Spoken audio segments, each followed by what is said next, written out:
Si l'avenir te terrifie, rappelle-toi que la peur est un mensonge, mais elle contrôle ceux qui la laissent faire. Quand est-ce que tu as arrêté de croire que tout était possible et à quel moment l'incertitude a remplacé tes rêves par la peur? La plupart des gens fuient l'incertitude parce qu'ils croient qu'un jour, ils auront tout sous contrôle.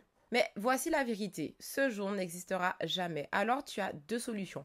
Continue à te mentir en continuant de craindre ce qui pourrait arriver ou apprendre à danser sous le soleil mais aussi sous la pluie en faisant face à l'incertitude.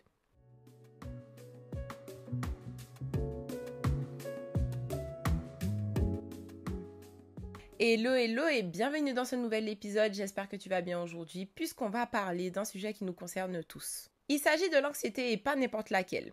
Il s'agit de celle qui apparaît lorsque l'on pense à l'avenir, à ce qu'on pourrait bien faire plus tard ou devenir. On a tous déjà cédé à un moment de panique face à une décision à prendre, un futur incertain ou une perte de contrôle. Et il est important de parler de l'incertitude dans un monde de plus en plus changeant avec des défis globaux mais aussi personnels. Mais pour être honnête avec toi, l'avenir ne te doit absolument rien. Tu peux tout planifier, tout anticiper et pourtant tout perdre la seconde suivante. Alors la vraie question est, est-ce que tu es prête à vivre pleinement sans aucune garantie?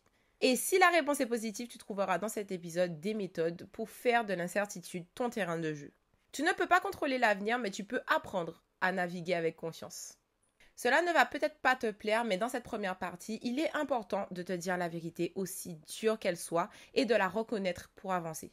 En réalité, on cherche constamment à se trouver des causes externes, un bouc émissaire à ce qui nous arrive. Si ce n'est pas le temps, c'est le voisin. Si ce n'est pas le voisin, c'est le chien. Si ce n'est pas le chien, c'est la faute à pas de chance. Mais ce n'est jamais de la tienne alors que tu es le seul responsable de tes réactions. Mais ce qui crée réellement notre anxiété, c'est le refus de tout simplement l'affronter. Généralement, lorsqu'on émet la probabilité que cela pourrait se passer négativement et qu'on attribue une envie folle à l'idée d'atteindre coûte que coûte un objectif dans les temps qu'on s'est fixés, au final, on finit par renoncer car on se dit « bon, pourquoi essayer, autant rester là où je suis, en sécurité, au lieu de risquer de me cracher ». Et cette rigidité que tu assimiles à tes objectifs, quels qu'ils soient, renforce ton anxiété. Mais un jour, j'ai compris que la vraie prison, ce n'est pas l'incertitude, c'était mon refus de l'accepter et de le prendre comme partenaire. Et le pire dans tout ça, c'est qu'on se retrouve dans une spirale infernale en ne voyant même pas qu'en restant dans cet état d'esprit, on renforce notre anxiété. Ton cerveau préfère un futur douloureux mais connu à un futur heureux mais incertain. Et la vérité est que tu préfères souffrir de ta situation actuelle au lieu d'oser voir ce qu'il y a comme autre solution car tu as juste peur que ce soit pire. On se dit tout le temps, ah, et si ça se passe mal? Mais pourquoi tu ne te dirais pas un jour, et si ça se passe bien en fait? La vérité numéro 2 est que la chance est la même pour tous. On a tous une chance qui nous est propre. Mais ce qui te sépare d'une personne qui avance et toi, c'est tout simplement le fait que cette personne maîtrise peut-être mieux que toi sa peur pour agir. Tu n'as rien de plus ni de moins qu'une personne, tout comme une personne n'a rien de plus ni de moins que toi. Et en réalité, il ne devrait même pas y avoir de comparaison entre cette personne et toi, car vous êtes des individus différents.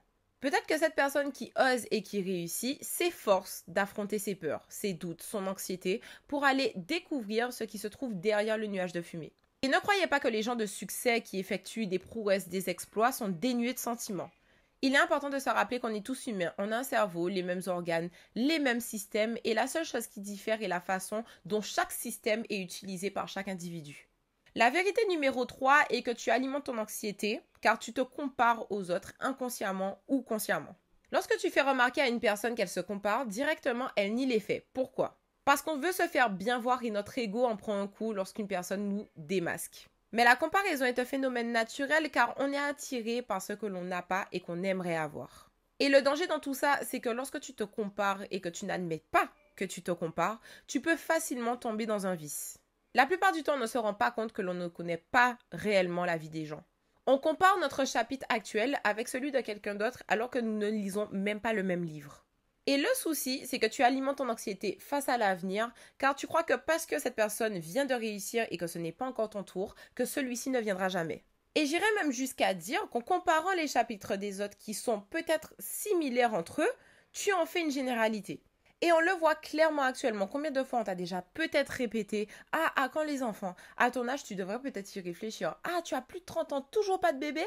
C'est le parfait exemple de personnes qui ont comparé un grand nombre de références de chapitres qui montrent que lorsqu'on a 30 ans, on doit absolument prévoir à faire un enfant et que les autres, par conséquent, se retrouvent en retard sur leur vie.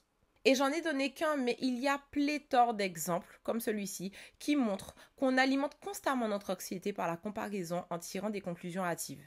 Et c'est ça qu'on peut appeler les biais cognitifs. Les biais cognitifs sont des erreurs de raisonnement qui influencent la manière dont nous interprétons les situations. Ils nous font souvent voir les choses de façon exagérément négative, ce qui alimente notre anxiété. Parmi ces biais, on peut noter le cas de la généralisation qui consiste à tirer une conclusion universelle à partir d'un seul événement ou d'un seul petit nombre de faits. Et c'est ça que l'on vient de voir avec l'exemple des enfants à 30 ans, puisque on est je ne sais pas combien de milliards de personnes sur la Terre, et je suis sûre qu'il y en a beaucoup qui n'ont pas d'enfants et qui n'en veulent pas à 30 ans. Maintenant qu'on a un peu remué ces vérités qui témoignent de la puissance de l'anxiété, il est temps pour nous de témoigner de la nôtre en reprenant le contrôle, car oui, l'anxiété peut se contrôler. La première technique est la visualisation positive pour s'ancrer dans la réalité. Le cerveau ne fait pas la différence entre une situation imaginée par notre cerveau et une situation réelle. Donc, même si visualiser l'avenir peut sembler abstrait, si tu le rends concret et détaillé, cela change tout. Par exemple, imagine un projet qui te tient à cœur. Ne te limite pas à voir la réussite finale, mais visualise chaque étape qui te mèneront à ton but. Par exemple, les obstacles que tu pourrais rencontrer, les solutions que tu mettrais en place. Et surtout, le sentiment de fierté à chaque petit progrès. Si tu prépares un marathon, visualise-toi à l'entraînement, transpirante mais déterminée, puis passant la ligne d'arrivée, émue et comblée. C'est cette image ancrée dans la réalité qui te portera les jours où tout semblera plus difficile. La technique numéro 2 est la respiration cohérente. Autrement dit, la cohérence cardiaque.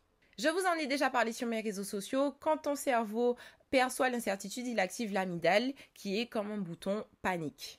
Cette respiration consiste à inspirer doucement pendant 5 secondes, puis expirer lentement pendant 5 secondes en répétant ce cycle pendant 5 minutes. Et tu peux l'effectuer jusqu'à 3 fois par jour. Imagine que c'est un outil magique. En quelques respirations, tu envoies un message à ton cerveau que tout va bien, on peut avancer. La dernière technique consiste bien évidemment à se cultiver une mentalité de curiosité face à l'incertain. Cette idée est inspirée de Brené Brown, je vous en ai déjà parlé également, qui dit qu'au lieu de se cultiver des pensées négatives, et si tu te disais, et si ce moment était là pour montrer de quoi je suis capable? Et si au lieu de voir l'incertitude comme une menace, je la voyais comme une opportunité d'apprentissage? Qu'est-ce que je pourrais découvrir sur moi-même en relevant ce défi? L'incertitude est comme un brouillard, terrifiant de loin, mais inoffensif quand tu avances dedans. Alors, fais juste ce premier pas. Donc, comment faire de l'incertitude un moteur? Ce qui différencie ceux qui avancent de ceux qui stagnent, ce n'est pas l'absence d'incertitude, mais c'est leur capacité à en faire un moteur pour grandir, créer et se dépasser. En un, tu peux cultiver la résilience. L'incertitude n'est pas la fin, c'est peut-être le début d'une nouvelle histoire que tu n'imagines même pas. En réalité, rien ne sert de s'inquiéter tant que tu es en accord avec toi-même dans tes actions. Si tu mènes des actions en direction de ton but, les portes qui se fermeront ne seront pas des refus mais des redirections. En réalité, on veut tous emprunter la nationale dans l'atteinte de nos objectifs. Mais si celle-ci est inempruntable, il y aura toujours des départementales qui certes peuvent être sinueuses, mais qui t'amèneront à destination si tu marches avec l'incertitude. Chaque échec dans l'incertitude t'enseigne quelque chose. Il ne s'agit pas toujours de gagner ou de perdre, mais juste de grandir. Et ce n'est pas l'incertitude qui te tue, mais ton incapacité à danser avec elle. Alors apprends à danser, même sous la pluie.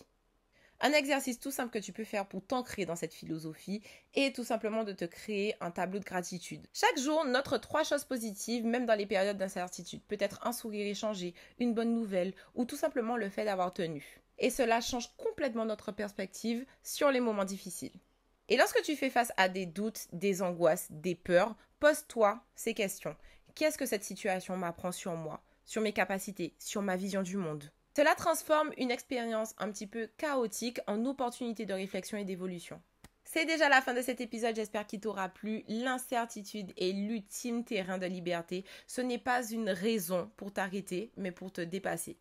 Le courage, ce n'est pas de savoir où tu vas, mais c'est de marcher même dans le brouillard. Parce que chaque pas te rapproche d'une version de toi que tu n'imagines même pas encore.